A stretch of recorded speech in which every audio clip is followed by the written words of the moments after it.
Good afternoon, Sarah, aka the Business Fixer here. So today we are talking about why 80% of business-to-business service businesses fail and how to join the 20%. And the reason why, it's quite simple. It's because they do not have a well-structured business growth plan or business plan, depending on what terminology you want to use, which is your roadmap to success. And the key thing is even if you've got a business plan, 9 times out of 10, it has not been looked at for at least a year, if not longer. And it often just sits in the drawer. You don't look at it. You don't see whether you are keeping in line with it. You're not using it as an actual action plan. So this is your 10-step guide in terms of what should be in your comprehensive plan that can not only guide your decisions, but help you navigate the challenges. So let's explore what should be included. So the first thing, business overview, right? So this is a concise summary of your business. So includes the obvious things like your company name, your structure. So are you a sole trader, limited company? What is your location, your contact details? Clearly state, just listing your services, listing your core values. What is your vision statement? This section sets the tone for your entire plan. So that's the first one. Second, objectives and goals. You need to have goals. So many businesses, they don't even set any goals as to what they want to achieve. Ultimately, if you don't have goals, then how the heck do you know how you're going to get there? Because if you must set them. So outline your short-term, mid-term and long-term goals and be specific so that they can be measured. So for example, you want to hit a certain turnover level with a certain level of profit by a set date. That way, then you can stay focused and you can track your progress. Number 3, services, right? This is where you need to detail your service offering. So you explain each service, its benefits, and how it addresses the client's needs. If you have different service tiers or packages, describe them, right?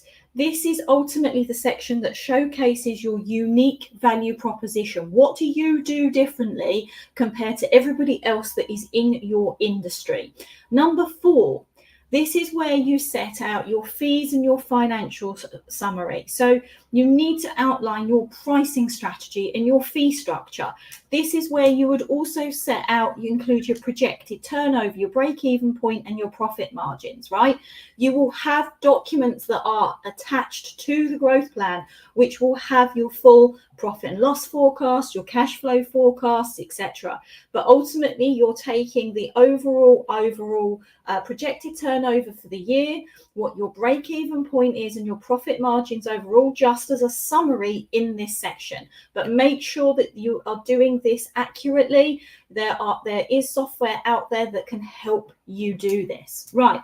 Number 5, risk management. Okay, so I have been talking about this recently. So you need to make sure that you identify potential risks and your strategies to mitigate them. So attached to your business plan in the appendix, a SWOT analysis so that you can assess your business's strengths, weaknesses, opportunities and threats.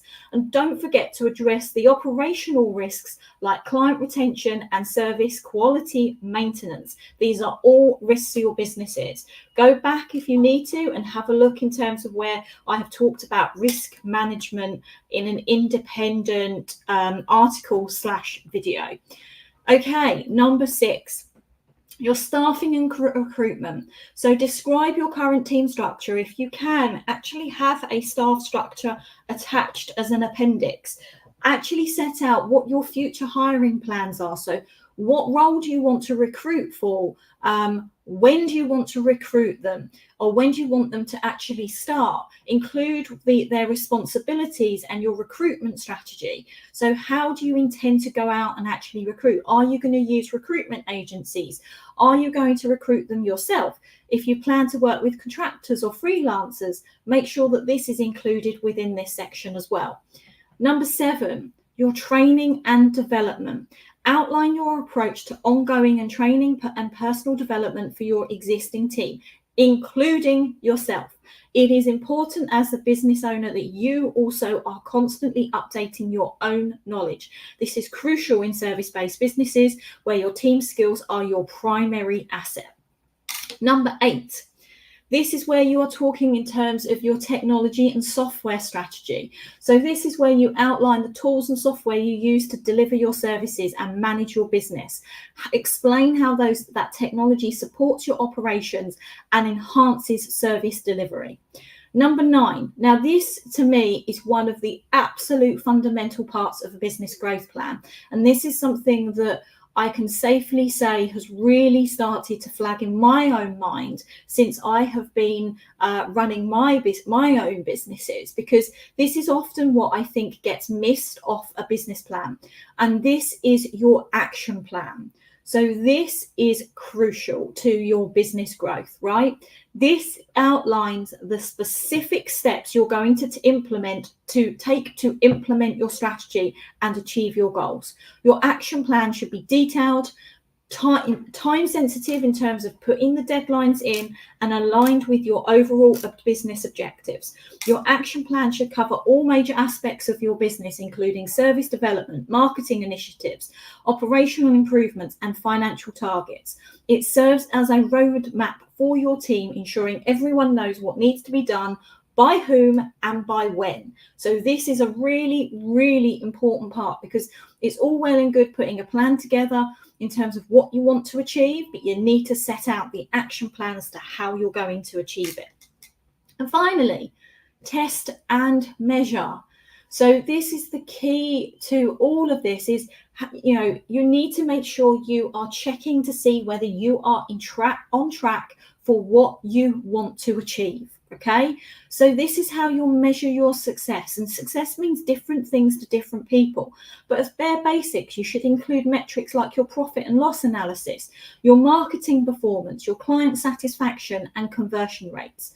Remember, your business growth plan is a living document. Review and update it regularly to ensure it remains relevant. It shows your progress, and it gives an opportunity, if there's any changes in your business environment, that you can evolve and adjust, right? This is supposed to be a well-crafted plan, not only guides your day-to-day operations, but serves as a powerful tool when seeking funding, for example. So if you are at a point where you want new machinery, you need more funding into your business, this will be a key document to enable you to get funding. But most of all, this is about you being able to use this as a tool within your business, okay? Now, that gives you a really, really key, clear sections within your business plan, business growth plan, as I like to call it, okay? So use those steps. Now, I have written a blog, so if you want to see a written version to give you an indication, then make sure that you check out the blog that gives you the sections. I will also, in due course, be releasing a free business plan template that you can actually use to be able to create your own business plan if you do not have one, or you need to do a fresh one. And of course, if it is something that you potentially want some support with and you want to be able to drill deeper on these things, then you know what you need to do. Make sure you book in a free strategy session with me, and we can go through and I can help you in terms of plan your business plan. So I hope you found today's session useful. Ultimately, business growth plan is a key document for your business success. So make sure that it is up to date and you are referring to it regularly. Thanks all for listening, and I shall see you all again next week.